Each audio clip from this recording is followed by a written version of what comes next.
What's up, guys? This is a quick video here of the Dragy that I just picked up this week. I've always wanted to play around with one of these just to get a little bit more data, whether I'm on the street or at the track. Didn't know how accurate they are compared to a actual timing system at the track. So in this video, I'm going to make a pass at Great Lakes Dragway in Union Grove, and then we will compare the time slip to the Dragy time slip.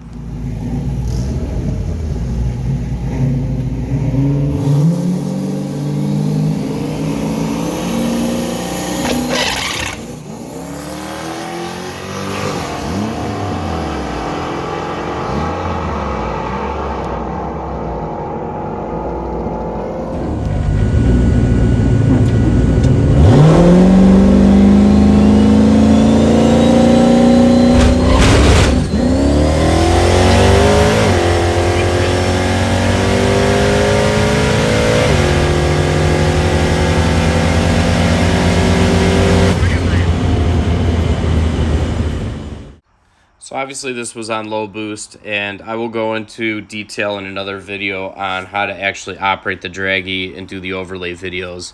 But if you look here and compare it to the time slip from the drag strip at Union Grove, all my times and mile and hours are all very close. For the most part, the times are within 1,000th of each other, and the mile and hours are extremely accurate. For a little device that's less than $200, this is critical for getting data, whether you're on the street or doing some type of arm drop or flashlight start, where you won't normally get a time slip because of the way that the race is started. I will put a link in the description as far as how to get one. I bought mine off Amazon.